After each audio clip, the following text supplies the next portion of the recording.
Well, hey, everybody. I did it again. You know, I thought I had everything so perfect.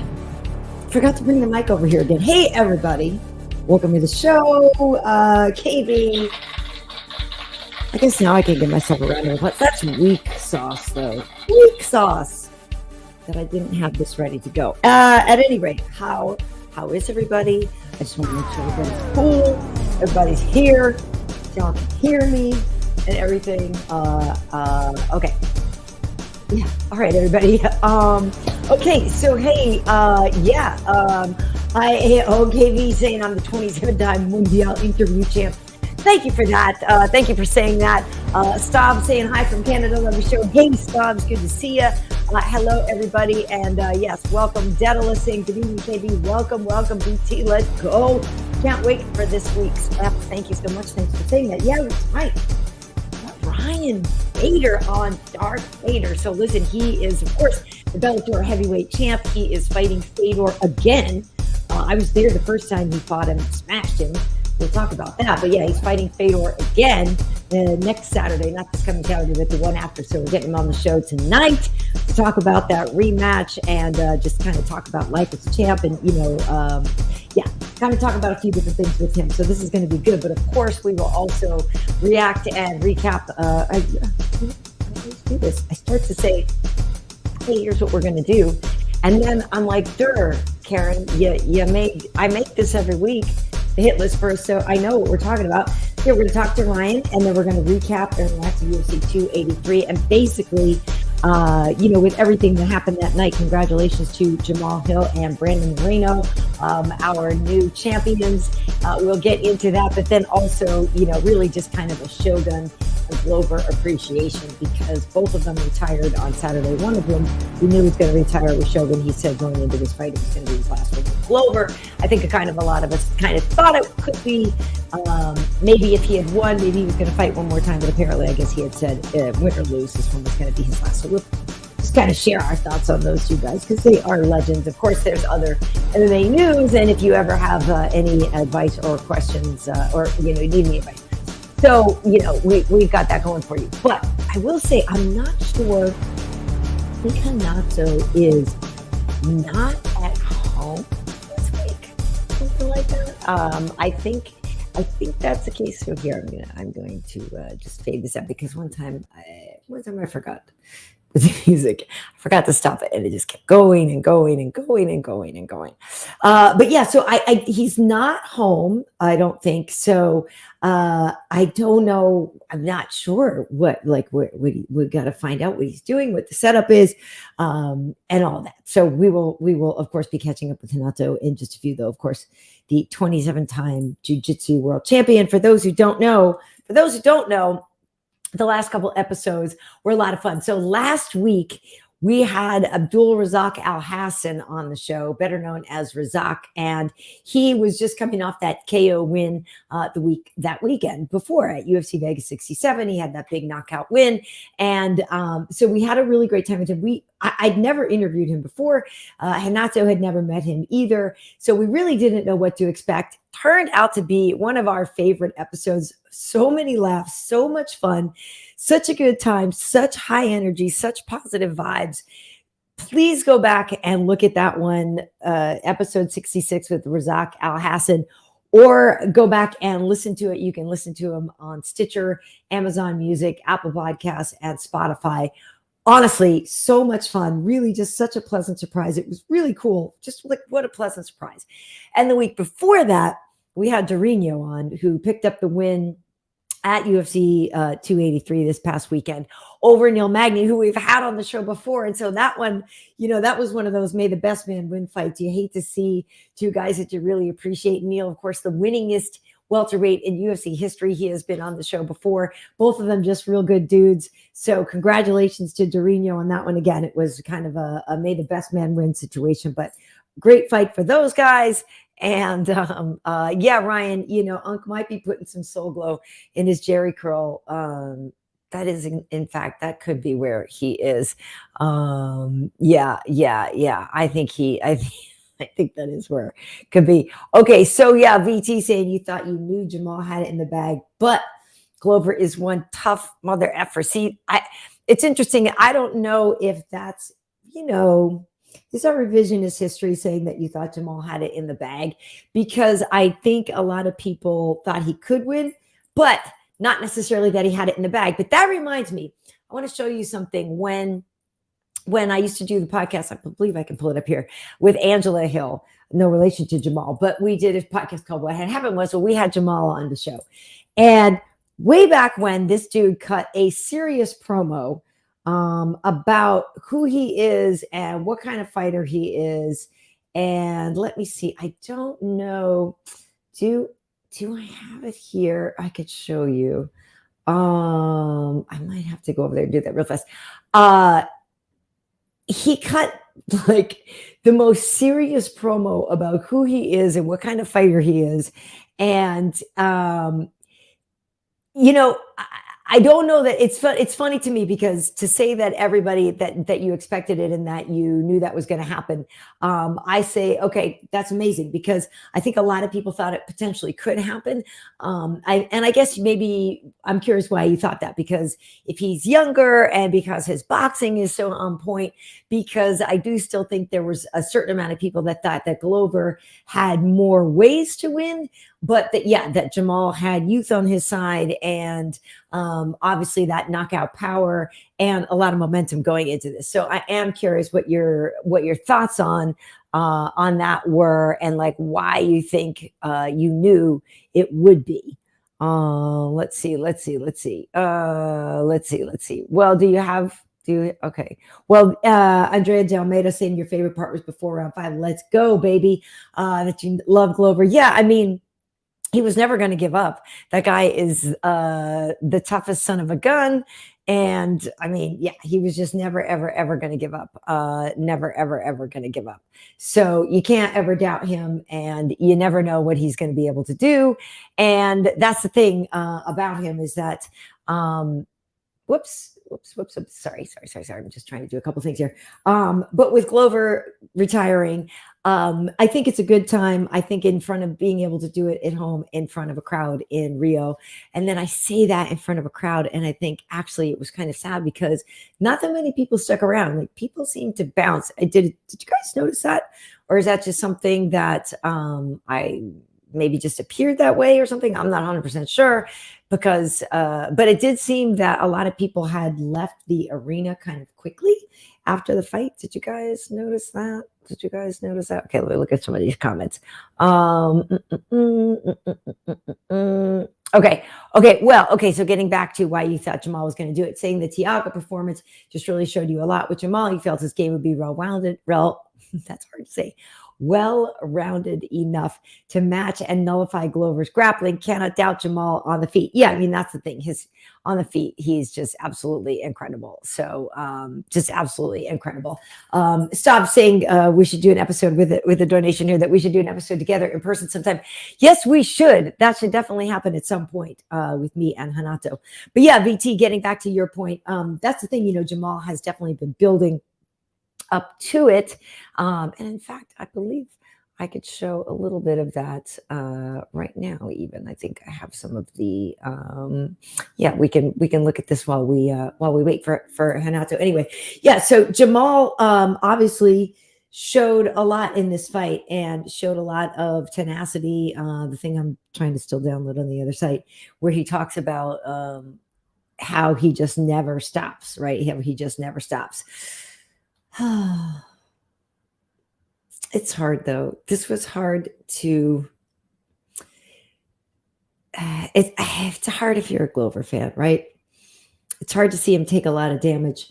So apparently in this fight, John Hackelman, who has been a long-time corner person for Glover, was formerly with Chuck Liddell and everything. Apparently he, in between rounds 4 and 5, felt that they should have stopped the fight. And apparently he wanted to stop the fight, but he said he got outvoted. So that's why it kept going, but he wanted to stop it. But regardless, Glover just always shows so much heart. He is a true warrior, a true legend. And we can talk a little bit about it. Whether or not he's a warrior is debatable. He is certainly a legend in his own mind. He joins us now from where I'm not exactly sure. Ladies and gentlemen, 27-time World Jiu-Jitsu champion, Mr. Renato Laranja. Hi. I take umbrage. I take umbrage to that. I'm a legend and a warrior. Um, I've been fighting. Oh God, are you this shirt? Let me just straighten this out. I'm traveling right now. I'm in a hotel in an undisclosed location, aka the Four Season. I'm staying at a Four Yeah. Season in the Yeah. Switch, but I don't want to show the rest of the Switch because I don't want to make people to be jealous here. Okay. Okay. Yeah. So you're on a you are you have you been summoned or have you are like what are you why are you on the road? Are you on vacation? Are you I feel like if you're saying undisclosed, it's because like some child support chase case and I'm not at liberty to say to discuss that right now under penalty of perjury and okay. also decorum and good taste. Okay. Well, how are you though in general? Hi, how are you? Well, I've been through the hinger these past couple of days, so Have you? I'm trying to muster up the strength to give the people what they want for. Okay. Okay. Well, yeah, this one saying Jake Lee saying you've been in fighting baby mamas in court all day. You may you may have been. I worked up a king's thirst fighting baby mamas. They tell lies, slander, defamation, character, all kind of stuff like that. Hey, so tonight we are having the heavyweight champ on. Do Oh, you know Ryan? Have you guys met ever? we never. Oh God, let me just get the. I don't have this Chinese my stand and all that stuff. Okay, I I'm on the understand. hold, so I'm just holding this shit, trying to find the best way to do this. This is gonna be Can you interesting, yeah, but can you balance it on some like on the like the no, ice bucket or the no, this still gonna work that way. Because then you you're gonna sure? also be looking up my nose or whatever. You know what I'm saying? It's not you don't want to view like Right. that. Right. We're gonna try this here. Okay. Okay. Okay, Well, here's the thing. Our guest is already here, and that's the thing. he's He, here. he's a champ because he shows up, Renato. He Well, I'm shows here. up. I came for the haircut. I came before high and beta. Kind of. Yeah, you know the show starts at 7 though, right? I do, but I mean, it's here. but I'm just saying, every week you show up, I don't know, anywhere from 70 I'd say anywhere from 7:04 to 7:07. How Have you I ever don't been to a Prince concert? yeah. Yeah. Does he show up at 7:01? No. No, But that's Prince. You're lucky if Prince show up at all. Okay. And at this point, I'm a king. He was only a purple belt. I've been black belt for a lot of years. But Plus, I'm but alive, and look at Prince, who got the last laugh now. God, well are you? wow. Wow. That's cold. Well, That's pretty cold. listen, you got high and beta waiting in the cold right now. We do. We do. We do. We do. You're right. Okay. So let me shake that off and let's welcome folks. The heavyweight champ who will be defending once again a man he already beat in, I believe, 35 seconds, but he's going to do it again. Welcome to the show, everybody. Mr. Ryan Bader. What's going Hey. on? How are Oh, you? Ryan, All good. look at you over there, my brother. Yes, Look sir. at that champ. You're looking diesel. You're looking thick. I am pretty thick right now. Like You look at 240. the juggernaut. Yes, sir. Yeah, I forgot that you're fighting heavy. That's high. I always Dude, in right. my mind you always a 205. You know. Yeah. When I went up to heavyweight, kind of enjoyed it. And then they brought me back down for a couple fights for 205. And then getting a little older and cutting that weight a little harder. I feel you. I feel you. Oh God, are you? It don't Living come a off good easy. life. I know. I'm living too good here. I'm living in a hotel right now, by the way. So I'm Yeah. sorry I don't have all my lightings and my people, my makeup Makeup, all crew. that hair. I But you know usually have what? a I was going to say, wardrobe. ironically, Hanato, I think it's actually better Wi-Fi than your favela Wi-Fi. You got a lot of nerve, Karen Branch. You got a lot of I'm just fucking being nerve. honest. And the people can agree with me. I'm sure. Like literally, there's no crickets. there's no Ryan, you don't even understand with this dude. Half the time there's a cricket like in the wall. There's Listen, I'm live on a lot of acres of land, and there's wild animal and cricket and all kinds of stuff. I hear you. Listen, it's different if it was a cockroach, okay? But listen, you can't, a cricket, you can't. Yeah, what are you gonna blame me for? Huh? What are we gonna do? Okay, so listen, you have a big fight coming up, not this Saturday, but next Saturday. You are fighting Fedor again. But so here's the thing: you already did it. It's almost 4 years ago, almost exactly. It was January of 2019. So how did you feel when the idea came up about fighting it again, when the first time you got it done in 35 seconds? Honestly, at the beginning, when they kind of were saying his name, I wasn't too excited. For me, it's like, what's in it for me, right? No. It's kind of a lose-lose situation. I go out there, I beat him, great, you already beat him. It's not like I can, theoretically go out there and, yeah, you can knock him out in 35 seconds again, but probably not going to happen. Right. Then if you lose, it's, holy shit, you lost, So, but then I started thinking about it, started warming up to it. At the end of the day, it is Fedor. And I didn't know it was going to be on CBS. It's a big fight whenever Fedor's involved, a lot of eyeballs, it's his retirement fight. I started to warm up to it. And then, I got to be part of his legacy once with that fight. And then let alone twice. And there's some upsides for me, to be the only guy that's ever beat him twice, and at the end of the day, we're going out there getting paid, we're fighting. So why not Fedor?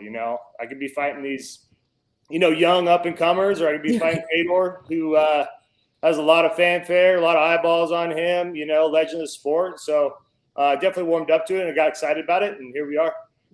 Nice.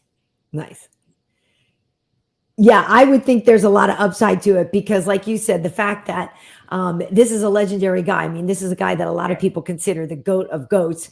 And the fact that it is on CBS, but it's weird because I don't, it's not like you're the spoiler, but but there's obviously going to be a certain amount of people, like when anybody ever retires, people like to see that person go out with a win. But at the same time, you're not trying to let him win. So you know what I mean? Do you feel like a spoiler, or do you just feel like, hey, whatever, it's his problem? It's whatever. I mean, make no mistake, that whole arena is going to be, besides my friends, are going to be rooting for Fedor. I would be doing the same thing if he was fighting, somebody, want to see him go out with a win. But I'm in that position where I have to go out there and do the same thing I did the first time, go out there and spoil that, Wish he was fighting somebody. I'm a big fan of Fedor. Wish he was fighting somebody else. We can enjoy that fight and send him off the right way. But I don't want it to be off my back, taking my title and going out like that. It'd be a perfect ending for him. But so for me, it's just I've done this so many times. It's like my 40th fight. Just go out there and just do my thing and whatever. You got to send him off the hung way now, You got to send him off, like he does Vader. Darth Vader, how would Darth Vader send him off? He's not gonna have any compassion or nothing like that. True, huh? Yeah, you have to chop into that one, my brother. I'll try. Yeah. Actually, I want to show you something here because, okay. So I was at the first fight. Yeah. This is you getting your hand raised in the ring here, and there was Fedor walking away, and I was like, oh, this is such a great picture, he's been stewing on that for 4 years now. That's why he asked for it back. I think they felt a little embarrassed. It's kind of a one-punch deal. And the thing about that, if I'm a fighter and I go out there, I fight somebody and get hit once and go down, and it's over.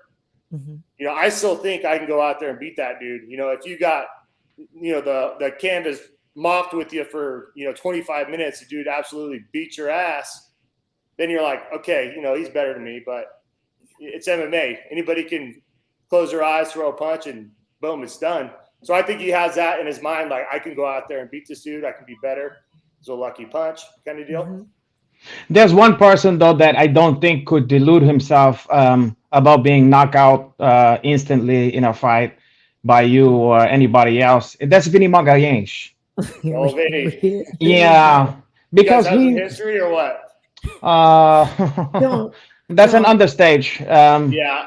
Here we go. Yeah, and you're somewhat of a celebrity hound, somewhat of a hero around the Laranja household and stuff because uh, we've been eating off of that for many years. Yeah. We've made GIF of that one. We've made NFG. We made some some tasteful oil paintings of that one, like the one at the end of Hockey 3. Um, so that have been a treasured memory Well, I'm for glad to give you me and that mine. content for your Renato, family. for those who don't Yeah. know, what are you talking about? Oh, we're talking about the fateful Chaff finale, where everybody was so high on Vinny Muggins, and they thought that he's the second coming. Oh, look, he's everybody think he's cute or whatever like that. And they didn't realize he's really obese. He's an obese guy waiting to become obese, and yeah, and so everyone trying to make him the best guy of jiu-jitsu and all that stuff, He's and he good. was disrespectful to Nogueira and stuff like that. And so it was a pleasure to watch, High and Beta to deflate that fat blimp. It's like the good year, but you poke a hole in that I one hear you. and to show that it's full of hot air. Yeah, Got some animosity there for a little while, huh? yeah, Oh yeah. somewhat, just Yeah. somewhat, a tinge of the one. I'm gonna But stay out of that now, one. but you have brought some joy. You have brought Well, I'm joy. glad I could provide that. Yeah. Oh, I mean, caray. dang, Me does too. that feel like forever ago that you did that show? Oh yeah. It really was forever ago. Right. It was 2008 was a finale. Jeez. So 2007, I got out of college and got right into that, and it's where I wanted to be at the time. I was going through Right. wrestling season, D1 wrestling seasons, and then we had that opportunity to go on the show. And people are complaining about being there for 6 weeks or whatever. And yeah, they had families and kids, and I was like, I love it. Get to train with Nogueira, all those dudes, and just get better. And then it's kind of crazy when you look back because that feels like it was 5 years ago. Mm-hmm. It's been Because it go quick, my brother. 15. Before you Oh, know I know. it's unbelievable. It is incredible. Well, and it's funny because it's not funny, but this past weekend both Glover and Shogun retired, and I say it's funny. It's no, I know funny I didn't mean it's funny, but I'm just saying, like, you think about time passing and you're still here and you're still doing it, but then at some point you also at the same time like get this measurement of like, oh snap, like people that you fought or whatever are retiring. And so I have to imagine that even though you guys were opponents, that you have a lot of respect for Glover. And I'm surprised actually that you never fought Shogun because you are contemporaries. Like, was that a fight that like you ever wanted, or why did that ever happen? Yeah, people have asked me that question, and I respect both those dudes a ton. It was, one fighter that you wish you would have got to fight, and I came up watching Fedor, watching, Shogun, and Shogun was one of those fighters, both 205 and UFC. I figured we'd run across each other. We never did, but it was, it's cool and sad at the same time watching those guys. I know Glover, decently well, and just Warriors going out. It's a kind of an end of an era. It is. We're just talking about that. That's the last of the Mohican. There's not much left. I mean, especially from those Pride days. I mean, you about to put you putting the finishing touch on one of the literally the last one. Like the last emperor, the last literally of the Pride guys. Because who else is there? There's nobody. Because Rampage isn't really fighting anymore, right? No, I don't think so. It might take some, little fights here and there. Maybe right makes sense. Yeah, he may be gonna fight Jake Paul or some shit like that, but he's not. Like yeah.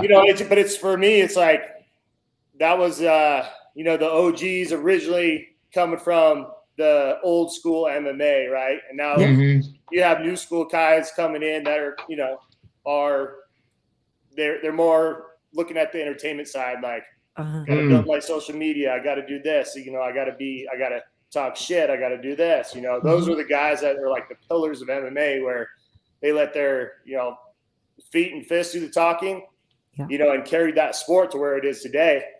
In Japan, they come over to UFC For and all sure. that kind of stuff. So it definitely, you take a step back and go, holy shit, these guys are done. I've been, with them, fighting with them, amongst them, watching them for, 20 plus years. Well, now also you gotta stay at home for a while because all these young blood they listen to the mumble rap and all that bullshit. Like the new rap, and I don't like the new one. No. Like I hear that you on stuff. that. And at least you put some classic rock or something like that. You know what I mean? Don't you I hear put ya. don't you put like Rolling Stones or whatever? Yeah. Yeah. What is it? Painted black. Yeah, yeah, Yeah. yeah. I mean, some shit like that, I can get into that, Yeah. but the mumble rap, I'm with Yeah. you. Well, listen, some people here are saying that, like it's going to be a hell of a retirement fight for Fedor here. And that dang, Ryan's going to end Fedor on CBS. Like, that's like, ugh, yeah. But Ryan knows not to take him lightly. I mean, No, he you knows never he know. knows better than that. Yeah, I mean, Fedor, look, if we go 25 minutes, I'm going to win that fight, right? But Mhm. Fedor is dangerous. First round, second round, at the beginning of any round, right? Mhm. And you've seen what he has done the last couple fights. Tim Johnson's no slouch, big boy. Yeah, it's Yeah, perfect fight for Fedor because he's kind of slower and stands in front. Fedor can get off, but I mean, if he hits you and he connects, man, it's a tough fight. He's like a buzz. It's like going into a buzzsaw, And so, Yeah. I don't pay attention to any of that. Oh, you're going to kill Fedor, this and that. He's a dangerous opponent. He always has been, always will be. He's got power. He's got speed. Yeah, we have game plans and all that kind of stuff, but that's a dangerous dude. yeah. So this Well, is hey, your, yeah. Go ahead. No, I was gonna say you approached the first fight knowing how dangerous he is, and look at the results. So as long as you have that same approach, where you're like, this is a dangerous man here, and I'm gonna respect that power, and but it's almost like a one of those people who handle dangerous animal or something like that. It's like that the cobra or the alligator, know that the fucking alligator, you know where that is, It's like you respect that. But if you go to the side, he don't see. You know what I mean? You have to know what you're dealing with, and then you can fuck around in there. 100%. Yeah. As long as you just remember that he'll bite you. I like that insight. Yeah. Okay. So well, it's just I'm just a legend of the sport. Yeah, I was just gonna say that's just for you. Okay. So I just want to take a look at this picture, guys. Look at Ryan here. I mean, listen. Come on. So this was after the first fight with Fedor. And this is backstage. And look, it's like, it's so wait. It's blinding. That's the true weight class plus the Grand Prix. Is that what that is? Yeah. The Grand Prix belt's the third one. Why are you trying to hub it in, my brother? Man, God, are you? Some of us listen. Let us hold some money. Let us hold. Let me hold $10,000. How about that instead? Maybe I'll let you hold a belt. Yeah, but what belt? What belt do he ever had? K1. No, wait. What is it? No, not K1. What's the one? Oh, M1. I call it Magalesh 1. That is him and a bunch of Russian guys you never heard of, Karyn. Oh, Magalesh. So out of all that, what was the most satisfying win for you? Is there one title that you coveted more, one title that meant more to you to get? No, the heavyweight Grand Prix definitely was, because I had the 205-pound. I never knew if I could fight at heavyweight. My coaches always said, like, I think you'd be good at heavyweight. You're not cutting weight, you're not doing this, just as strong. But I didn't know that, And then when I had the opportunity to go in the Grand Prix, I'm like, you know what? Screw it. I'm going to try it. Doesn't matter. I lose. Who cares? I'm 205 champ. Yeah. So I went through that, and I realized even the big guys, I'm like, I'm fine at this weight class, And then I'm like, don't really want to go back to 205. Yeah. No more of that weight cut like that. Yeah. And I'm 39 years old, so like my last couple weight cuts to 205, I had to do it. I didn't want to because I had the belt. And it was rough, man. It was rough. So that night was a good night because for me it was more of like, you're right there, right? and I was looking at Fedor on the other side of the bracket. I did my job. He did his. Yeah. And I didn't want to go there and be right there that close to, be a 2-division champ, beating Fedor, taking it, and then fall short. That would be terrible, And so when I knocked him out, it was like, holy shit, it happened. I got over that little thing in my head was like, what happens if it doesn't work out, and it's fine. I have 205-pound champ, but I'm right here, and so when that happened, it was just a huge relief. Wow. And then my wife came in, she's like, you did it. And I was like, holy shit. Yeah, we did cool. I remember watching that fight. I was like, oh shit. I mean, I knew you had a good chance, but I didn't think it was gonna look quite like that. You know what I mean? Yeah.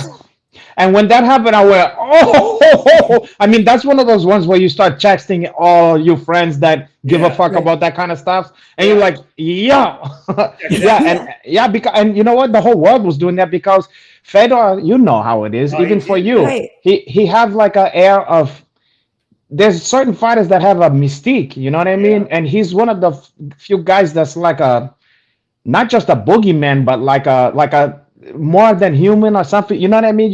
But whenever too, like we love him and he's a boogeyman. Yeah, and whenever you thinking, he's always just like that. He seems like something out of a fucking movie. And he's one of those guys when you see him beat, you almost can't believe it. Like the very few time I think it was, I remember a long time ago, Dan Henderson hit him with that little one up under the armpit under there. Yes. I almost thought I was seeing something that's impossible. I said he did it. You know what I mean? Because of course you're hooting for Dan because he's smaller and he's like Popeye in there with the fucking you know what I'm saying?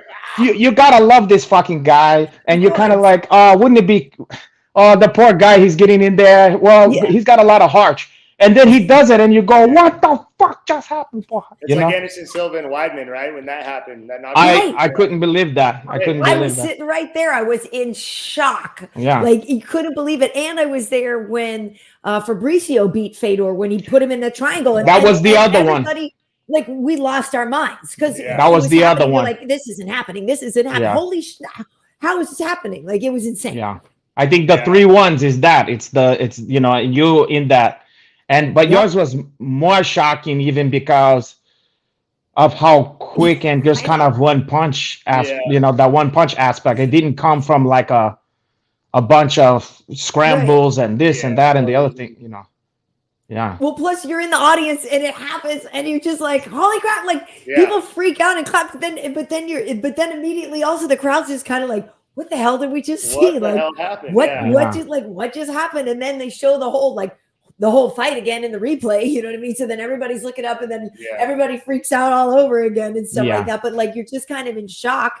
The fact, and then like I showed in that picture, like he was already on his way out while you're getting getting the announcement. Like the whole thing, it's just kind of mayhem. You're just like, wait, what did we just see? Yeah, I knew it was done after that first punch. And then, the ref didn't step in. I didn't want to follow up again, but I was like, well, it is what it is. We both signed up for this, Then luckily he jumped in right after. Yeah. How was his demeanor after that? I mean, with you? He was cool as shit, man. He seemed that way.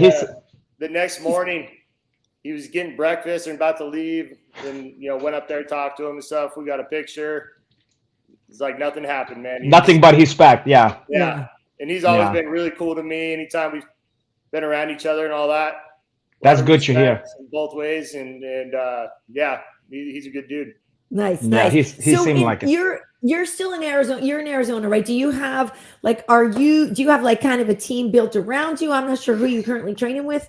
Yeah, what I'll do is I usually just bring guys in. Yeah. A lot of times I bring them in from Brazil. To the champ, to the one guy, two guys, whatever. But he knows what you bring from Brazil. I like that. Yeah. I'd like to just be able to order up one guy, two guys for my. I'm sorry, was that? Say again? Or she want to order some guys from. She want to order some guys from Brazil. Yeah, they have apps for that. Yeah, they sure do. Yeah, you gotta. So I usually just do that. We had a gym here in Gilbert that was open to and all that. What app do you use for Brazilian man? And don't say Grindr because that one is played out. You need to go on another one for those guys. Yeah, I went through all grinder already. Oh God, your hand through that division. Oh, Totally. the grinder. You cleaned out the division, boy. Oh God, you. That's funny. Oh, boy. Yeah. But anyway. Yeah, so usually I bring in a couple guys that, from Brazil usually. This fight, we had a guy, Jordan Johnson. He fought in the UFC, retired. He's about 255. Looks like Fedor, same body. Oh, wait. I think I remember that guy. He's a very good wrestling. Yeah, yep. Yeah.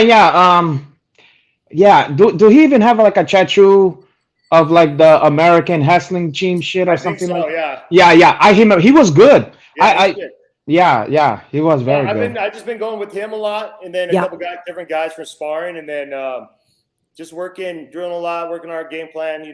We've been through this drill a bunch, and know what we need to do to be ready. And so, I don't love to go into different gyms, with just kind of do our own thing. Bring the people you need, get your work in, and then get out. Yeah. At this point, it's a fine-tuned machine, and it's not like, you got your own thing. It's working pretty well for you. You don't need to mess with it. If it ain't broke, it'd be one thing if he was fucking up and needed to freshen it up or whatever. Yeah. Right. Yeah. Exactly. So outside of it, I don't know. Do you have a couple of kids, right? I have 3 kids. Yep. 3 kids. 3 kids, Renato. Look at that. 3 kids. And I bet he loves them. He kept the numbers that low, unlike your Uncle Hanach. That's why he has some money to enjoy still. Are any of them wrestlers yet? They're doing jiu-jitsu right now. They play football. The boys play football. The girl plays volleyball.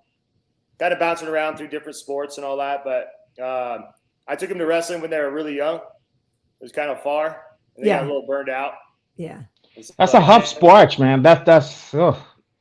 I mean, I did it my whole life, and I was really good at it. And I was burnt out too, and I know that feeling. And for me, I'm the dad's like, all right, find out what you really like, and that's football for them. And then there we go. Nice. Sometimes they have to forge their own way. Some kids gravitate toward that, but some kids they just look. That was my dad's shit. I want to do my stuff. And blaze their own trail. I'm not push it on like, hey, you need to do. I love for them to be versed in jiu-jitsu and everything, and be able to defend themselves, be confident, but they don't need to do. Yeah. If anything, push on them NBA. Push on them something with money. Don't do jiu-jitsu. Yeah, some golf. That's a good one. Someone where they're not gonna have to deal with the scumbags of the earth that we have we've always have to deal with, kind of. Yeah, this industry. I know. Well, and I do have to ask. So it's your third defense. You said you're 39 now. You said. Yeah. So how much longer are you going to keep going? I mean, heavyweight in general does have the oldest collective, average age. Yeah. So you can keep going because a lot of fights do end in only a few punches, right? So in theory, you could keep going for a bit. No, it's true. No, it's true though. They do. They're like you can go the longest at heavyweight. Yeah. I don't know. I have including this one. I have 3 total fights left on my contract. Okay. And I would like to fulfill that, and then maybe be done. I don't know. It's one of those things where, I'm the one that I don't ever want to walk into that cage like unprepared and feeling like in my head that I haven't done everything. Mm-hmm. It's the worst place to be. So if I can still train and do all that, but at the same time too, there's life outside of fighting. And sports, I've been doing this since I was 7 years old, and like to do some different stuff and not have the, stress and, you got a fight coming up because you kind of get locked in and you're a different person for a while and you go do your thing and then you're looking for the next one, so not putting a stamp on it, but it's somewhat close. Yeah. Yeah. Yeah. I wonder what it's like for guys and girls, obviously any fighter, that day after they retire or after whatever, when they wake up and like, wait, nothing hurts, like how did when do you get to that point, or when because you guys just are so used to that all the time. Like I don't know if it'll ever happen with me because I have to be doing something, I'll probably be doing a lot more, BJJ afterwards and maybe competing. I have to have something to have goals and like, all right, I got this going on in a couple of months. Maybe you can check check out Gordon Hyan. Yeah, he's yoked. Holy you crap! need somebody to take. Yeah, you guys can. You two monsters can kill each other in there. That's true. I do. Yeah. I like that idea of when people just kind of transition into still being competitive, but doing competitive jiu-jitsu or something. But you versus Gordon would be awesome. Yeah, the thing is, like with MMA, right? It's such an impact on your body every training camp. You know, boxing, if you're training for a boxing fight, whatever. Yeah, it's a different sport, it's hard, but you know, you're not grappling, you're not cage wrestling, you're not doing everything. Yeah. You know? That's what's hard on your body, you know, and I'll always have to, like I said, I'll have to have something that I compete in, you know, probably jiu-jitsu, but you know, because I'll roll in the gi 2-3 times a week. Nice. Towards the end of camp, you know, I'll kind of stay off it a little bit, and when I'm done, that's kind of like my getting back into shape and, you know, having my body get back into it. So ease back into that one. Yeah. It's a nice medium between the two. Yeah. What do you make of the Jake Pauls of the world and sort of the whole celebrity?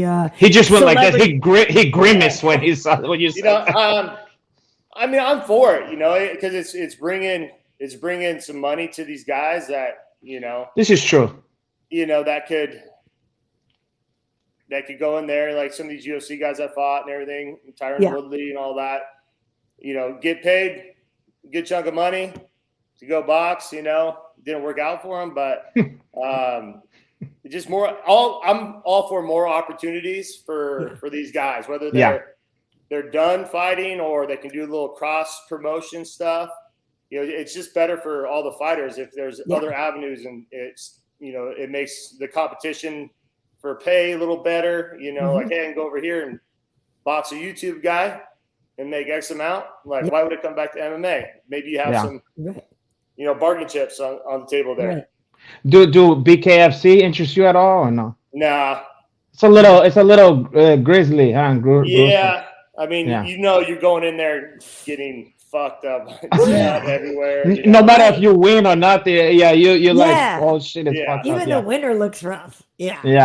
It is. It's a lot. It's tough. It is. It is. In my MMA career, you know, I've always kind of usually had a fail safe where, you know, if we're banging it out or I'm getting a little messed up, I could take you down, you know, and do what I need to do, you know. But if you're out there bare knuckling it, you know, it's a little, You can maybe do some huggy bear a little bit, and then that's it. Wet blanket. Hold people down. So listen, before I let you get out of here, you've had, if I'm correct, 11 Bellator fights and 20 UFC fights.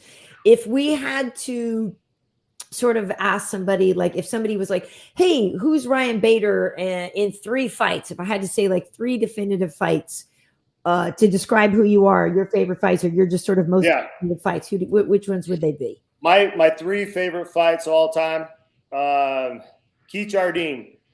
Oh, the knee. Yeah, it was right after he beat Chuck Liddell, and I was coming up, and I hadn't fought that type of competition ever, right? And I'm like, I threw up before that fight. I was back in Australia. Rampage was in the locker room, just kind of watching me warm up and stuff. I was like, man, what's going on? You know, I went threw up, felt all right, went out there and beat him. But that was my first like step up in competition. Yeah. And then probably Rampage in Japan. Got to fight at Saitama Super Arena, 10 o'clock in the morning. Beat him in Japan, and then would have to say Fedor. Of course. Of course. Those are the 2 ones that always, or 3 ones that always kind of, you know, pop in my head as far as like being the most significant or kind of milestones in my career. I like that. Probably the biggest milestone that was the gateway to you, Kahir, was the Chop finale, and it was a knockout. But for you, the opponent level was not the same. So for you, it's not even on your radar. You noticed that. Normally, that would be a big deal. You know, they call, you know, Forrest Griff and Stephen Bonner. Yeah. You know, for those guys, like the big ones, it's in the Hall of Fame. But for you, this one is like, yeah, sure, I knocked him out, but, you know, God, are you? No comment on that. Yeah. There's a bus that Renato drives, and every week he backs it up right over. I love it. I have to back over his deceased fat body. Is that, in fact, I think somebody commented on that as well with a yes. Here were the donations saying Vinny actually lost the fight, the finale to masturbator because he was too fat. Yeah, and built like a melted candle. Apparently, Tim agrees. You know, you have excellent taste, Tim, and I agree with that. I couldn't agree more, Porhan. I disagree. Well, we're gonna disagree. We're gonna disagree and disagree. Yeah, gotta have him on the show. I know. You know, it's a waste of time because half the people don't know who is the fuck is that guy. You know, they do now because of you. This is true, but I don't want to give to him any shine. He's being famous for me, you know. I would like to have Vinny on. I like. Vinny. I'm sure you would like to have Vinny in as well, but we you know, that's not on my radar. I'm done with that guy. I'm focused on high and beta in his career, not fucking people like Vinny Magallanes. Yeah, positivity. Why focus on the negative, for him? Yeah. So hopefully I'm going to be at your fight. I really want to be there, and I'm planning on being there because, like I said, the last time it was like, oh my God, really incredible. And I do love, like, you guys get the great intros and you got the lights and the flames. Like that has to be a lot of fun, right? It is kind of the throwbacky style to the Pride type intro. Like that has to be really fun to be walking out with that. Yeah. You know, when I came over to Bellator, you know, I came over better contract, number one, but it's like a tight-knit little family, and we get to do cool shit like that, Grand Prix, jumping. That is, I do love that. I love that. There's no other, you know, that's a unique thing that people love that shit, you know? Yeah. And I could be like, you know, if I really wanted to box and be like, hey, let's give it showtime. Let's set up a boxing fight, you know? Yeah. They're open to that kind of stuff, which really intrigued me, is refreshing. And so, yeah, came over, won the belt, had it ever since, and keep rolling. Cool. I love it. Well, I really do appreciate you joining us. And yeah, folks, again, this is on CBS, which is totally great. So it's February 3rd, right? February 4th. 4th. Yep. So not this coming Saturday, but next Saturday. Obviously it's the main event, and he's looking to go 2-0 up against the man everybody considers the GOAT, Mr. Fedor.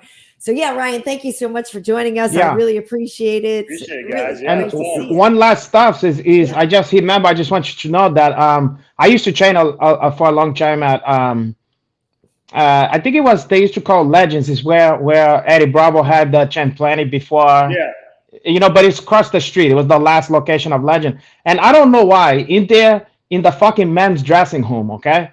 Yeah. They had like a life-size fucking photograph of you in there that was like for chap out or something like that. And it was like every time you get out of the shower in there, you got like a sweaty, you know, like high-end beta that's like, that's like staring you down and looking at you like, huh? Yeah, and I was like, caralho. And then depending on the way I feel, you know, like the Mona Lisa is look at you a different way. It's like depending on my mood, he feel like he want to fight you, then one he want to encourage you. Love you. Yeah, there's everything. You go through all the emotion. So to talk to you, yeah. What was that? Did you take it home a few times? I would have loved to took that home a few times, but I had to only to enjoy that one from afar. But it gave me the inspiration, and hopefully you're gonna take what I got from the photo, and now I'm gonna put it onto you, and then you're gonna put it into Fedor, and to give him a nice surprise and a good send off. You understand? Yes, sir. So you gave me energy, and I'm gonna give back to you that one. I love it. Look at that. And it don't matter that it was a sensual energy that you was trying to project from there. Just harness it. Harness that one. There's no judgment, cara. Okay. Oh my goodness! All right, I feel like this is going to start to get real sloppy, so I'm going to let you go. It already did, but now he's had it. Before I was on the fence. Now I feel like he's had it to go. Okay. Yeah. But yes, thank you so much for joining us, and really appreciate it. Looking forward to seeing you on CBS. Taking on Fedor. Ladies and gentlemen, wait, where to go? Leah Plus, the heavyweight champion, Mr. Ryan Bader. Thank you. Thank you, guys. Appreciate it, brother. Ciao, fera. We'll see ya. Be good, Ryan Bader. Bye. Bye, guys. Darth. Oh, what a Darth good Vader. dude, huh? Come on. Yeah, that's it. That's high and beta. You know, it's crazy. People don't. It feels like he have two different life. You know what I mean? Like that what he did in the UFC. It feels so long ago, and then the shit he's doing so much stuff in Bellator. It's like he's relevant in Bellator, and it's like he's had 11 fights over there. Like he's crushing it over there. yeah, no one else really from his group is still like there's still people fighting, but no one's like who's really relevant like that. You know? Yeah. Where you're not just putting him in fights. He's like he's got belts and shit. You know? Well, my boy Gegard is still so. Gegard is true. fighting. You know what? Although he did lose. I stand correct. Yeah, he did lose. He did lose his title, but I know that's one fight though. One fight. I know he's got a fight coming up again in May, and I'm actually excited because he's going to be here next week. We were just talking today. He's coming over, and he's going to be here for a while. So is he going to be on the show next week? Well, no, I mean he's coming to town. He's coming to LA. But I mean, he could for Ryan's fight. Yeah, maybe we could. I know. Oh, he's the best. We could have him over here. So we have a double whammy, like the second one. I know. Maybe we could. Have we had a second guest? Set it up, and we could just do it sitting on the couch, and I could just have like this camera, and we could just sit there. That might work. Have we had a true? No, I'm saying, have we had a repeat offender yet, or? Oh, a twofer. Yeah. Who? Barnett. Barnett and Josh. Right. So technically Angela, because she was on quickly once with Uriah Hall, and then she came on, and then yes, Josh Barnett as well. So we've had two twofers. Yeah. But yeah, Gegard, I mean, come on. That's like one of my all-time favorites on the planet. So and one of my favorite interviews. So. I mean, come on. Like I just it's funny though, because I know that he's coming over and it's sort of like I want to just hang out, but I always feel that we always have fun when we do interviews, but like he's just my homie. I just want to hang out with him. I don't want to feel like I got to do some work. Like I just want to hang. Yeah. You know what I mean? No, I get it. You don't got to do it. We'll see. We'll figure it out because he's going to be here for a minute, and that would just letting you know that I'm open to that. Oh, well, I would love. I mean, please, I would love it. He could just come over. We could just sit there and just do the show together. Like, yeah, we could just sit on. Yeah, that wouldn't be hard to do.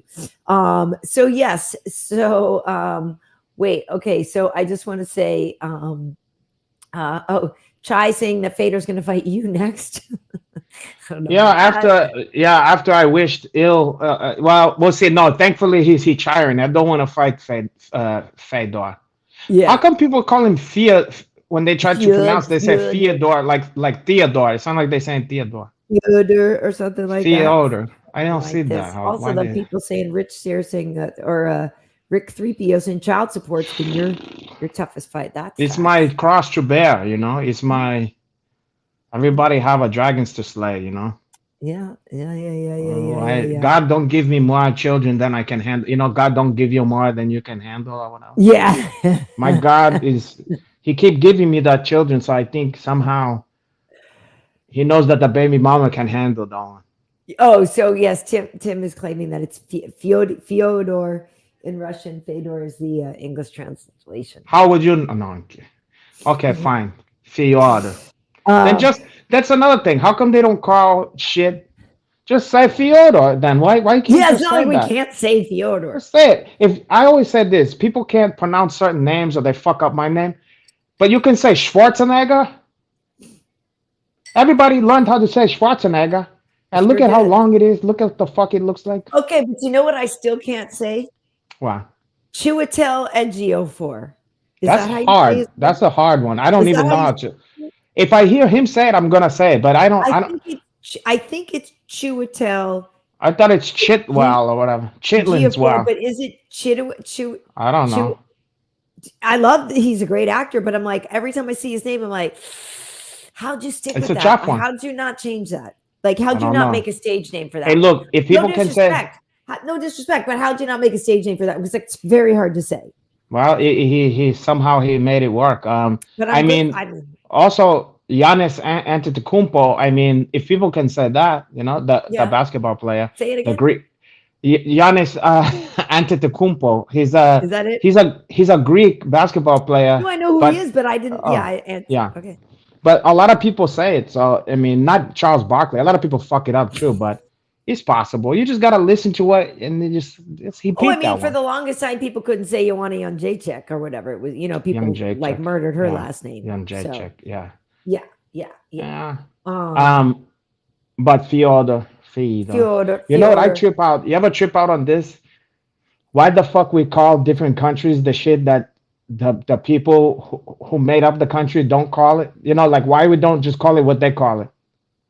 Okay, such as I do know what you mean, but such as Uh, Germany or like yeah, Germany, Deutschland.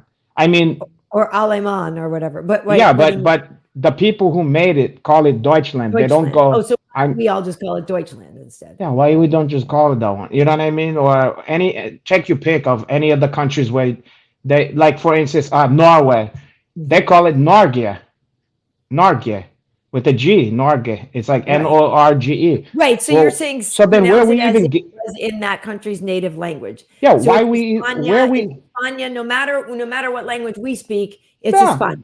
I'm saying where are we even getting that from? You know what I'm saying? If We Norway, just we just changed their thing into our own languages. but But I you're guess, saying keep the but I organic language it was named in. So I guess it's this. It's not like Norway is the a color or something, and it's what we call it in America.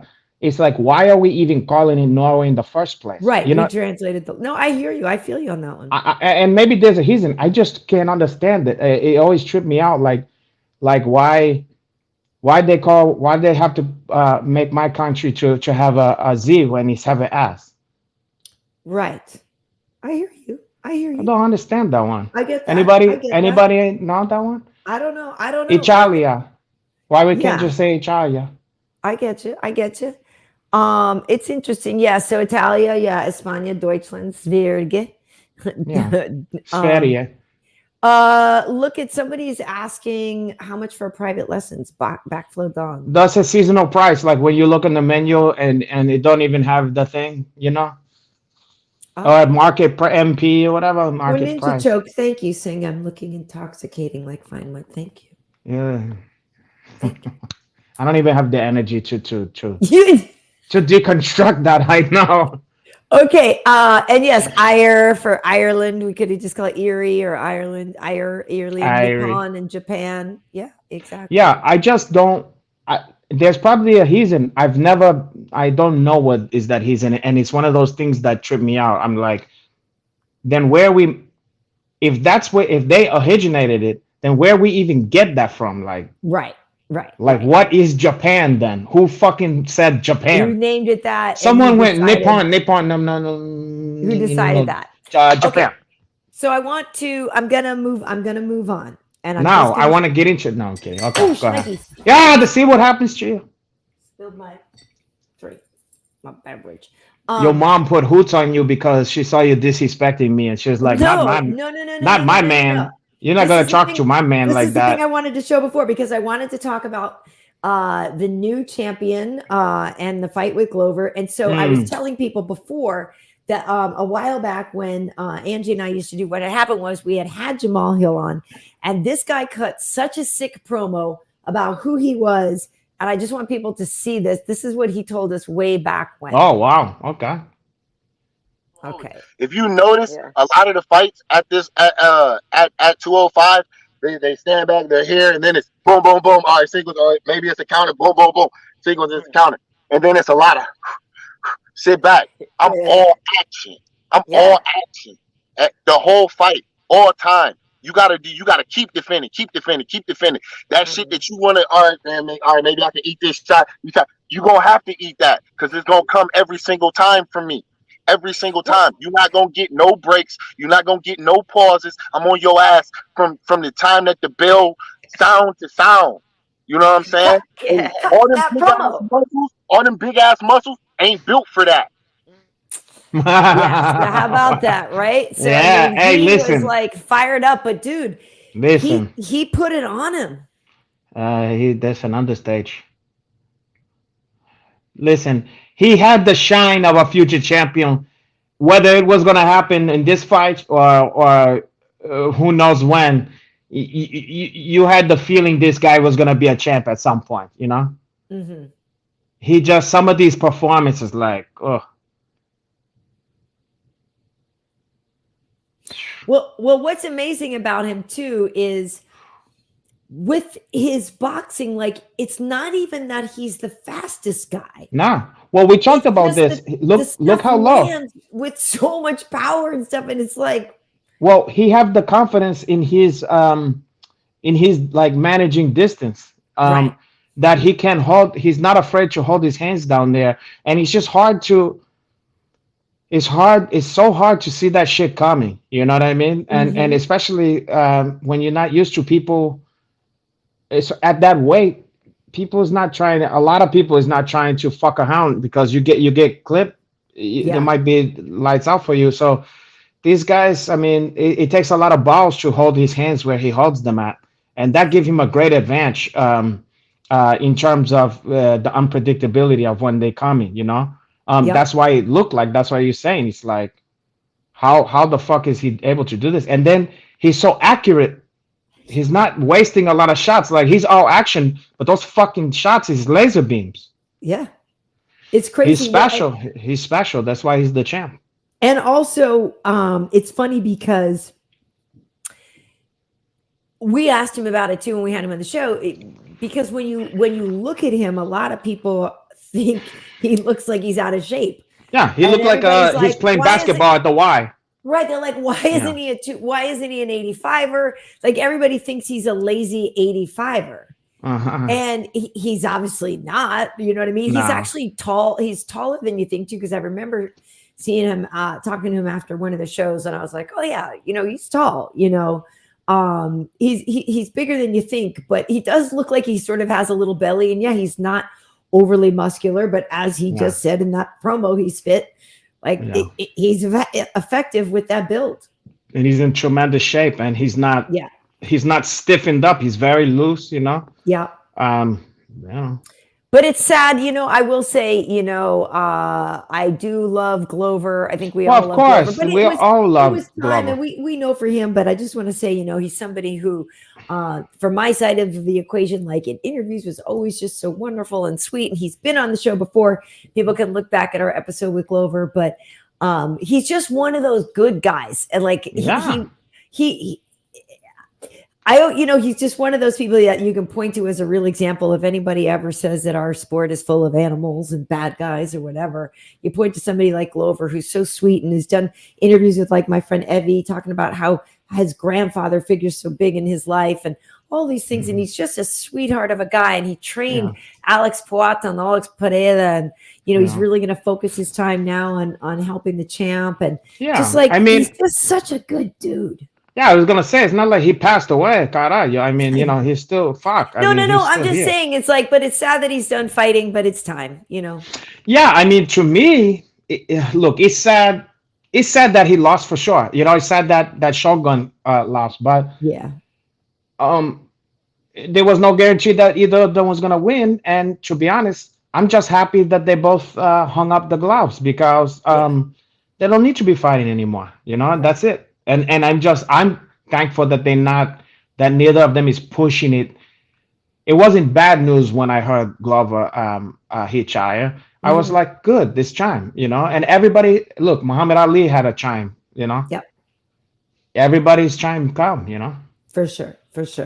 You know, and thankfully, you know, there's a lot of superficial damage on that fight. It looked gruesome. But to be honest, I mean, it wasn't like he got knocked out cold or nothing like that, and he's gonna be okay. You know, he's gonna be great.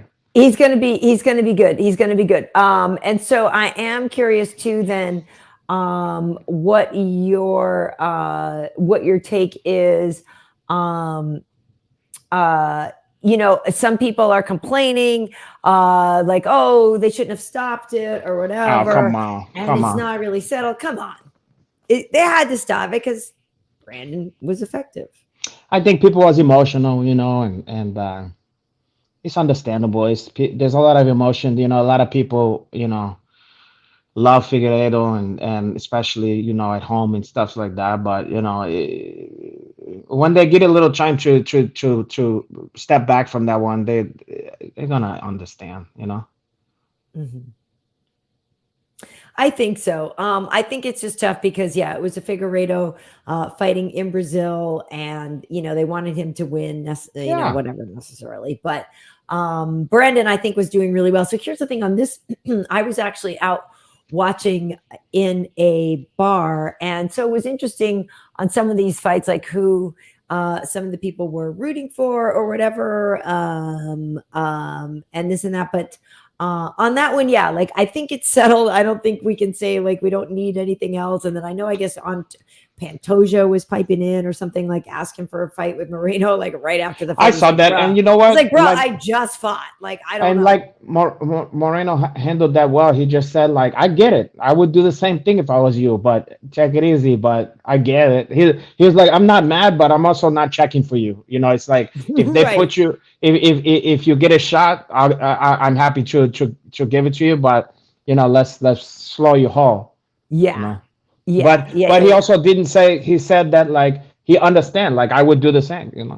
Yeah, exactly. So Hassan Hyatt say Moreno won fair and square. Hassan, I agree, Hassan. Yeah. I mean, but sometimes it's a hard pill to swallow, and people can be a little in denial or whatever like that, and but like all stuffs, people gonna subside. That shit's gonna subside. Mm-hmm. Everybody's gonna be fine.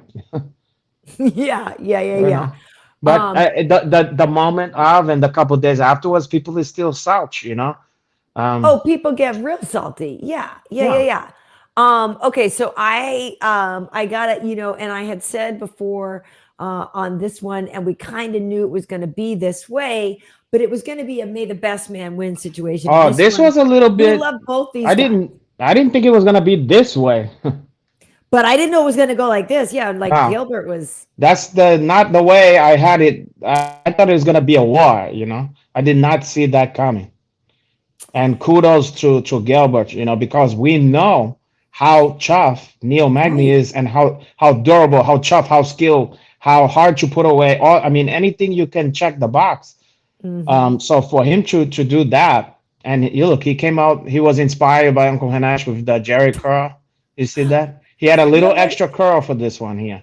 He did. Well, I know he had a little extra Macho Camacho in there. In fact, even with the trunks, he looked like a young Macho Camacho. Okay. He's only missing the little curl in the front and the hat tail in the back. Okay, so this actually brings up a question for me. So the other day, Kiddo and I were driving to school, and we were driving behind a guy who was working his fro, and he was doing the whole thing with the. So is it? And I was explaining to the kiddo, and I'm like, well, it's kind of like a sponge, and it's kind of like a brush. How would you? Oh, you're talking about the thing where you get the curls going. What is okay, so I forgot. I forgot what the fuck they called that, but that is a recent invention that hasn't been around for a lot of years. But I think some barber because it helps twist up the curls a little. Some barber developed that one, and it's kind of like a brush. Yeah, it's hard to explain, but it's just it's a thing that was developed because a lot of the stuff that we have is not developed for a kinky hair. No, it's like a lot of people is just adapt stuff that's for a straight hair. And then this one barber, I think it was a barber who said, "Fuck this! This is not. I'm not." I'm losing the curls when we puffing the hair out. Then we're losing these curls. Like let's try to create a system where you can accentuate this curl and shape it at the same time. Yeah, I think that's the thing behind. But for the life of me, I can't remember the fucking name of the invention. Well, I don't remember it either. But by the way, joke saying Renato looking intoxicating as well tonight, like a Mad Dog 2020 or a Night Train or something. Part of that, my brother, is I'm just like I'm hunting on a lot of sleep deprivation. Black says it's just a hair sponge he uses. Oh, it's just called a hair sponge. There's no special fucking it was like a sponge or a brush type combination thing. So that's it. It's called. Well, that's why you thought that because it's called hair sponge, I guess. So that's probably why you thought sponge. Well, and here's the thing too. People talking about good luck motivating Colby to take that fight with Gilbert. Like Colby. Now he has to he can't hide anymore. He can't claim he's hurt from being jumped by Jorge. He's gonna have to fight somebody soon. Speaking of which, what do you think Kobe thinks about hair sponge? Do you think he liked that one?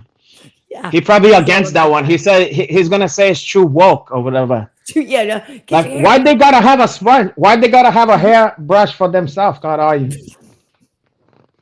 Let them use a good old American brush. God, are you? American sponge, right? I bet that mud sponge is Yeah, good. Oh, Colby. yeah. But That's he's a gonna have to fight SpongeBob soon. square He cheeks, as can't far as keep I'm concerned. he's gonna have to get off the sideline soon. Because look at fan or not of how he is on the mic, the guy can fight, but he's got to fight soon to hold his place or get out of line. You know what I mean? Right? Yeah, he's gotta watch those curls. He's gotta watch those curls in action, and he probably Exactly. feel Call out jealous from those Bilal curls. and something. Bilal's asking for everybody to Bilal. fight. So yeah. Okay, so unfortunately, I Yeah, don't I mean, have. but Bilal is. I think. Hello. No, go ahead. Bilal is What what? happened? You froze. Did I froze? Yeah, no, you're good. You froze. Did I froze you? No, Okay. you're good. Bilal. Bilal, Gilbert is kind of in the same boat as Bilal because they both kind of guys where like they're not the number one guy, but also nobody want to fight them. So it's like they in this no man's land of like, ugh, like everybody's like, hey, do you mind if I fight for the title and not fight either of those guys, please? Those You know what I guys mean? on the way. Exactly. Can I avoid that? Can we please? Because it's like, to be honest, I get it too because the reward is like, for as good as like, let's just check Belal. For as good as he is and how dangerous he is, it's like it's not the kind of like pay-per-view, like he's not the household name. I'm not saying he shouldn't be, but for whatever stupid he's in, he's just not, and he's fucked up because then you go like, I know Well, it's like eating your vegetables, you know what I mean? You're like, right, I and gotta that's the whole fight this thing. guy. It's a fight style Yeah. thing, and that's exactly Because no one's gonna throw a parade for you. You're not gonna win like this. You're not gonna win the You're pay-per-view health food. You're sweepstakes effective. like You're if it's effective. Yeah. with one of these other guys. Your oatmeal when the other guy's frosted flakes. Like Yeah. you know what I mean? Yeah, the other people might have more Yeah. quote unquote exciting dynamic fights and finishes. And so when you have I mean, maybe it's not even oatmeal, it's like cream of wheat.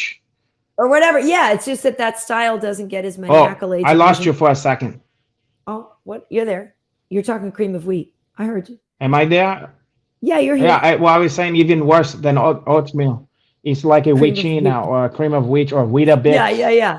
But so something it's like tough, that. right? It's tough for Bilal because it's going to be a tough sell. We've known there's been different fighters like that are in a position of winning a lot of fights, but their style is deemed unexciting, and then they, have a real uphill battle to get the title fights. It's hard. It's hard. Yeah, Okay. and it's crazy. It's crazy because I don't put him in the unexciting camp. No, I don't either. I'm just saying a lot. But like if you're comparing him to a knockout guy, then he's not a knockout guy.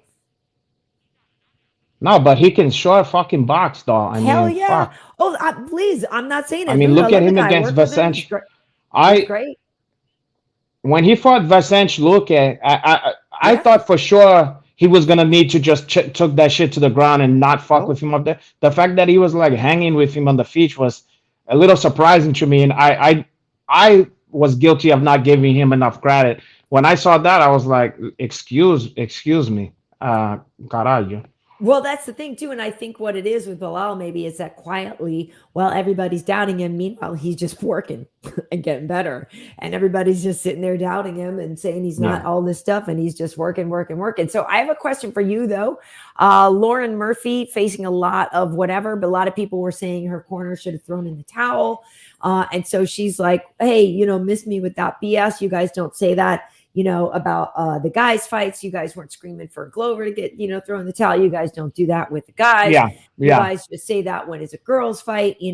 I already changed my corner once after the fight with Shevchenko. You guys were bitching about that. Like, I think there's a double standard. You guys need to let me just like, hey, I'm the type of person that's just going to go out there and fight my heart out. And apparently all y'all aren't, and you're all about here bitching about it. But like, let me be me. Well, listen. I don't disagree because at the end of the day, that's her choice. You know, she's a warrior in there, and that's her fucking choice. I do see that a lot in with women. I mean, I hate to admit this, but there is a fucking double standard Yes, because there is. let's face it, when we see a woman, we could see guys get their nose beaten off their face or whatever. And we Mhm. like we desensitized to that. We have less haps at seeing a woman's face look like hamburger. Yep. And somehow we think like, oh no, no, don't do it. Don't hurt that woman's face. Like you think, oh God, are you? And that's part of our conditioning. We're not used to that. Like we're not used to seeing a woman with armpit hair. I mean, so you see it, you go, oh God, are you? And then when you see a woman get her face beaten, you go, oh God, are you? I'm not used to that. But men, we've been seeing them get their fucking face beaten for years on TV, whether it's in the movies or whatever. Yeah.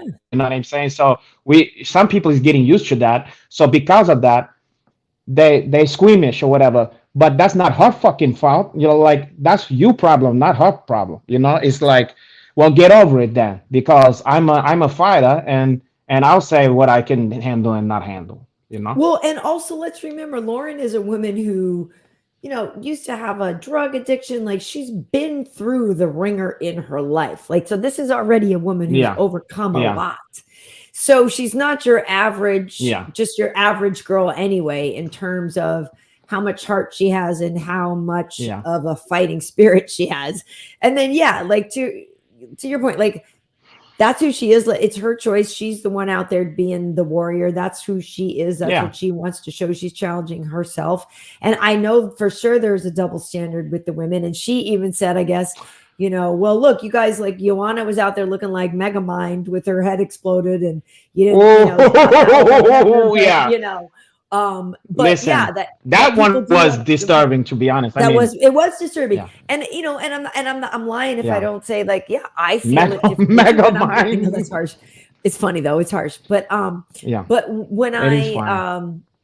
yeah, I feel it more. Like I feel like when I'm watching the girls fight, I relate to it more, and I quote them, I can imagine the pain more. And so yeah, to me, I feel it, and it does feel worse because I know we're smaller, right? And we don't have, like, we are more fragile or whatever. Like we can't take it as much, even though it would be coming from an equivalent Well, person or whatever. But just like, like it is harder to see girls get beat to crap. Like it just is. But that's only not my because we're choice not to used tell to her to that, stop. but It's not me. It's not for me to tell her to stop if now she wants to be it is yeah, it is patronizing. I mean, I can imagine. Here's what I can imagine is frustrating. Here's a person who's dedicated their life to fighting, is willing to die in there if they have to, is highly trained at this fucking sport and highly knowledgeable, and then only to have a bunch of guys who right. don't fight professionally, never fought, never got in the cage, maybe don't even train probably, telling her what needs to be going down, where it's like, who the fuck is you? I Yeah. mean, like that's probably what she's thinking is like, Sure. Exactly. so wait a second, now these amateurs is telling me what the fuck is going on? The fuck Right, out of dudes here. who are Why on the don't you get couch some who've fights under never your belt? done what I've done, Yeah. right, are telling me how to live my Yeah. life. Okay. Because us as a man's, and I'll tell you this, every man think he can fuck up a bunch of people. Like Of course men, you do. whether they've been trained or not, for some reason, man's is born thinking that I know. they're supposed to be able to fight, whether they dad or whoever even taught them how to throw a punch. Somehow you're supposed to just magically know how to fight. So there's this delusional kind of thing that is ingrained in the man's. I know firsthand. I'm just from Jump Street. laughing because I've been around people who, swore up and down that they could beat, UFC fighters, and like the Well, you see it all the ridiculousness time. of it, the ego, the whatever that some these guys have, like, dude, you're like you said, delusional. Like, bro, like, who do you think you are? Like, you don't train, and you think you can beat this professional athlete who's at the top of the game. Like, who the hell do you think you are? Well, I'm I would constantly never surprised say whenever I see beat like a the street. number 5 girl on the tennis league right now. Like because I play, once or twice a week, Hanato, I could go out there and whoop that girl's. Like, that's the equivalent of me saying I could go out and beat somebody on the USTA tour. Like, come on. Yeah. But with fighting, for some reason, people think that, and Why? I mean, I see it a lot with guys who look like they talk so much shit. Oh, hello. Yeah, you're here. Froze for me here. No, you're here. Can you? I got you. I'm here, but you free. I can't hear. No, like we you got froze. you, and you haven't frozen. I got you. You haven't frozen. You're good. No, but I'm saying you froze, so I couldn't. Oh, I'm sorry. I couldn't hear you when you was talking. You know what I mean? Oh, okay. I'm sorry. No, it's but okay. You're right. It's with fighting is a particular thing where everybody thinks they can do it better than the guy that's professionally doing it. Yeah. And then I see it like in street fights or whatever. A lot of time, every once in a while, you catch a street fight happening on you have nothing to do with. And then you see one guy who's talking all this shit. And then you think to yourself, damn, this guy look intimidating. Like he must really know his shit, because we've been around so many guys who really know how to fight. Right. And then when the shit hit the fan, then you see this guy, you can tell he's don't know what the fuck he's doing. And he looked terrible and he's winded, and you go like, wow, I forgot. Like, yeah, I guess people just, I had to underplay that shit. You know what I mean? I had to undersell that one. Right. And these guys is leading with the, like, they'll fuck up anybody. And then, but the way, and then you actually see them throw a punch, like, bro, what? Oh yeah. It's not the best. It's well, not the best. Speaking of the best and speaking of throwing punches, Shogun retired on Saturday. Unfortunately, we don't have, they didn't give us the footage of his fight, but I have, a lot of, I have the stuff from before. But anyway, it's one of those guys where Shogun, I feel like for a lot of us, he was one of our favorite fighters, if not, the favorite fighters. Like, I think, like, if there was a Mount Rushmore of Brazilian fighters, what do you think it is? It's like Royce, Anderson, Shogun, and Jose. Who would you put on a Brazilian? Yeah. Because I also feel like Big Nog should be there too. I mean, there's also guys before that, you know what I mean? That you have a Bustamante and you have a Henzo, and you have certain guys from the era, even before that, you know what I mean? You have a Marco Ruas and people like that. I mean, there's certain people who paved the way for it, even these guys. So it's tough to, Mount Rushmore, I wish had more faces on it, because we're leaving a lot of guys out. But let's say it's safe to say he's one of the handful of legend of Brazil. You know what I mean? He's he's one of the greatest, and he's one of, like, he's just what else can you say? A legend. I mean, he's a legend. He is. And that's the thing is, I feel like for some people, if you sort of came to the game late, you didn't see him at his prime. But, for me, I was at that first fight with Hendo. That's like, my all-time favorite fight. Yeah. When people ask me, I'm like, well, yeah, UFC 147, up in San Jose. And it was just absolutely insane. That fight was just totally wild. That was crazy. And he showed so much heart. That was crazy. Prior to that fight, he had been sick. I think that's one where he had gotten his appendix out, but didn't tell anybody and couldn't even train and all this stuff. And then they go 5 rounds. And just and he was already past his prime back then. Incredible. So, I'm having a. Oh, now you're back. No, I was going to say we can wrap it up here, but I just wanted to say that. Yeah, I have some business to attend very early on the morning, but just to tell the fans, because I like to give a whole. I usually go way late, but unfortunately, Uncle Renato have some stuff to take care of tomorrow. I understand. So I wanted to let everybody know we're going to wrap it up. But just that. It's couple of legends retired on Saturday, but congrats to the new champs and all that. And so we have a week off. There's no fights this weekend, and then coming up, there's Derek Lewis versus Durakhimov, right? And Ryan versus Fedor. So we will look ahead to that on the next week's show. right, Hinach? I'm excited from that one. I'm Okay. very excited from that, and for the stuff. I'm excited to do to be back in at the Renato Laranja condo, in my Yes. familiar surroundings, and to let the people to see the chase for artwork and plants and Yes. the accoutrement that we Yes. have And is I'm more sure you're missing tasteful. your waterbed as well. All that stuff. My hot water bed. I also have the coin operated if you need. I put the coin in there and they shake the bed and stuff like that. Mhm. And have a mirror on the ceiling and everything like that. Okay, everybody. Well, I hope that was just a taste of things to come. I'm going to hang out for a minute Frankly, and tell them you're about lucky that something. I shut up.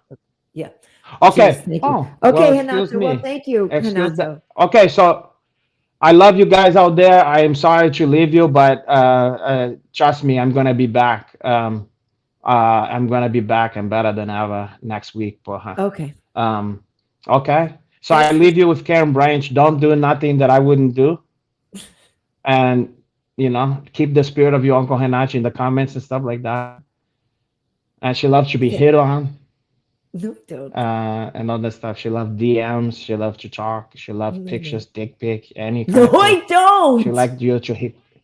She liked you to request. She wants pictures of your I feet, don't. and she I wants to send you don't. pictures of her feet. I don't. Okay, so that's Nope. a secret from me Nope. to you. Okay, Nope. okay, everybody. I love you Way. guys. Ciao. Bye, Renato. Mm, See you later, Renato. Pay him oh, ciao. absolutely no Feet. mind, folks. Feet don't fail you now. No feet. Only feet. Only No feet. feet. No. Goodbye, Renato. Feet. Goodbye. On the Goodbye. feet. Get Oh, out. okay. Jeez, no, you down. Oh, for crying out loud. Okay, here's the thing. I actually, as sad as this is, I looked into the whole thing about selling the feet pictures. It just seems weird, and so I was like, "That's what seems weird." And I know people are like, "Oh, but it's like it's a side hustle, and it's like an easy flex. It's like an easy side hustle, just like sell pictures of your feet. Like, who cares?" I was like, I think it's a little weird. So I didn't. I'm not doing it. I don't do it. I'm not judging people who do it. But I thought, I don't think I want to do that. I don't think I want to do that. But yeah, I don't think I'm going to sell feet pictures. But I honestly, I did consider it. Not really, but kind of. Okay, so I do want to say thank you to Ryan Bader for anybody who tuned in a little late here. We had a good time with Ryan. He is fighting on February 4th. He is fighting Fedor. It is a rematch. The first time he fought him was 4 years ago, almost to the day. It was January of 2019, and he finished the fight in 35 seconds. It was pretty crazy. So they are rematching, and this is going to be on CBS. So you can look back on any of the interview that you missed. And for those who don't know, this is all on Spotify and Apple Podcasts, on Stitcher, and on Amazon Music. So you can download them. You can go to Fistivities.com, or if you're watching this on YouTube, you can hit subscribe, and you can find all of our episodes here. So this was episode 67. We've been doing this for a minute now, and we've been having a lot of fun. We've had a lot of really, really cool people on. So yeah. Oh, I know. So listen, D&D, that's the thing. So Felice Herrig, you're saying it's how Felice started, I believe. Feet Picks. Ask her about it. She makes some easy money. I know she makes great money, and that's the whole thing. Is that I think you can make a lot of money doing the feet picks. And so part of me was like, well, am I stupid? Am I leaving money on the table by not doing something that seems so innocent? And well, innocent, whatever. I'm not trying to judge people if they get their friends. But so here's my thing is that I think that we all know that, a foot picture does great, but then like a foot picture with like a little bit of booty and it's going to do a little better, or a foot picture with like a little bit of cleavage is going to do better. And I feel like it would be a slippery slope maybe of what you start to do with the foot picture things. And I also just don't want to be spending my time doing that. I got other stuff I want to do. So as much as I got some stuff I'm trying to work on that if this other side hustle, if it pays off, when it pays off, I should say when, would be much more rewarding. And I'd feel more comfortable talking about it at a dinner party than saying that I sell feet pics. But like I said, I'm not trying to judge those people because I've really literally looked into it. I just don't think I'm going to do it myself. Yeah.